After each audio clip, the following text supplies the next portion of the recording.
Bonjour et bienvenue. Aujourd'hui, on va parler d'une véritable révolution, celle qui est en train de complètement transformer la façon dont on cherche un job et dont les entreprises, elles trouvent leurs futurs talents. Je parle bien sûr de l'intelligence artificielle au cœur du recrutement. Et pour décortiquer tout ça, on s'appuie sur un article vraiment éclairant de Didier Taormina. Il a été publié le 14 août 2025 sur le site iainfo.fr, qui est, pour ceux qui ne connaissent pas, le premier portail français entièrement dédié à l'IA. Alors accrochez-vous bien parce qu'on commence avec un chiffre qui donne le vertige. 80%. Oui, vous avez bien entendu. Selon une étude de MyConnecting IA, c'est la proportion de recruteurs français qui, en 2025, utilisent déjà l'intelligence artificielle. On ne parle plus du futur là, c'est carrément la réalité d'aujourd'hui. Ce qui nous amène à notre premier point. Cette révolution, elle n'est pas pour demain. Elle est déjà là. Ce n'est pas juste une petite tendance, c'est une vague de fond qui redéfinit tout le processus RH, vraiment, de la toute première recherche d'un profil jusqu'à la signature du contrat. Mais alors pourquoi un tel engouement, si rapide? En fait, il y a deux grands moteurs. Le premier, vous le connaissez, c'est la tension sur le marché de l'emploi, cette fameuse pénurie de talent qui oblige les boîtes à être plus créatives. Et le deuxième, c'est ce besoin devenu crucial d'aller dénicher les candidats passifs. Vous savez, ces pépites qui sont déjà en poste, qui ne cherchent pas activement, mais qui pourraient se laisser tenter par une offre impossible à refuser. D'accord, mais concrètement, comment ça fonctionne cette IA? Quels sont les nouveaux outils, les nouveaux super-pouvoirs que ça donne aux recruteurs? Allez, on regarde ça de plus près. En gros, le processus s'est transformé en une mécanique super efficace en plusieurs étapes. D'abord, il y a le sourcing. L'IA va scanner tout le web pour repérer les profils qui matchent. Ensuite, étape 2, le tri des CV. Fini les piles de papier, l'IA analyse et classe des centaines de candidatures en quelques secondes. Après ça, un chatbot peut même entrer en jeu pour poser les premières questions, vérifier les disponibilités.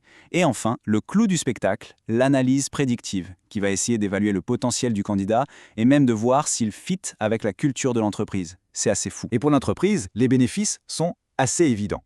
La grande promesse, c'est de réduire la part de subjectivité, les fameux biais inconscients qu'on a tous.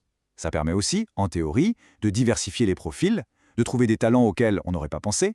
Et bien sûr, ça aide à éviter les erreurs de casting, qui coûtent très très cher.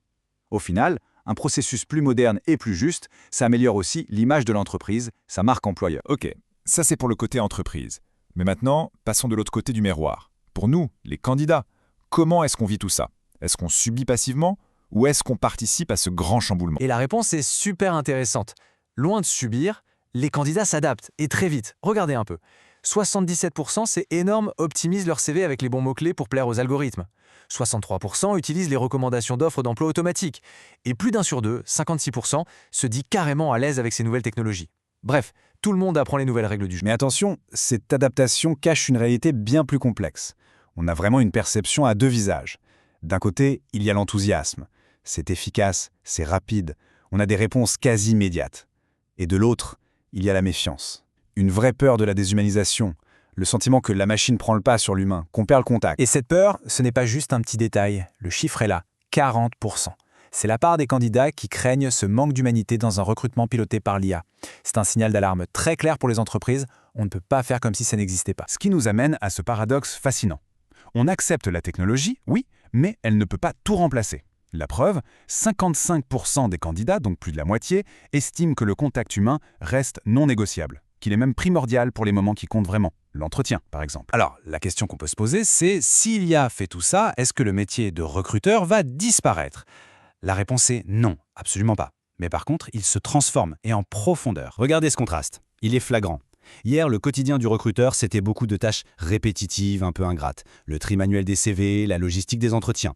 Aujourd'hui, l'IA prend tout ça en charge. Et ça libère le recruteur pour qu'il se concentre sur sa vraie valeur ajoutée. L'analyse du potentiel, la vision stratégique, le relationnel et surtout, cette qualité purement humaine, le discernement. Et on arrive maintenant au véritable cœur du problème, au grand défi qui nous attend tous. Comment faire cohabiter la puissance de la machine avec l'intelligence du cœur et de l'esprit humain? Et les enjeux, ils sont colossaux. D'abord, il faut s'assurer que les algorithmes sont justes et transparents, qu'on sait comment ils fonctionnent. Il faut aussi lutter sans relâche contre les biais technologiques, parce qu'une IA peut très bien reproduire nos propres préjugés. Il faut aussi l'utiliser pour le meilleur, pour aller chercher la diversité, trouver des profils atypiques. Et évidemment, ça ne se fera pas sans former et encore former les équipes RH à ces outils. Et s'il fallait retenir une seule phrase, une philosophie, ce serait celle-ci. Tirée de l'article « Optimiser sans désincarner ». Tout est dit. L'idée, c'est de se servir de la technologie pour rendre le processus plus performant, mais sans jamais lui retirer son âme, son côté humain. Voilà, c'est vraiment ça le message principal à retenir. Le futur du recrutement n'appartient pas aux machines. Il appartient à ceux qui sauront les maîtriser, les dompter, sans jamais, au grand jamais, sacrifier la dimension humaine. C'est cet équilibre qui fera toute la différence. Alors je vous laisse avec cette dernière pensée qui est plus une question qu'une affirmation. La machine peut aider à la décision, c'est vrai. Elle peut analyser, trier, recommander. Mais à la fin, c'est l'humain qui doit choisir. La vraie question, c'est donc de savoir si nous sommes prêts, collectivement, à assumer cette nouvelle responsabilité. Merci beaucoup de m'avoir écouté et je vous dis à très bientôt pour un nouveau décryptage.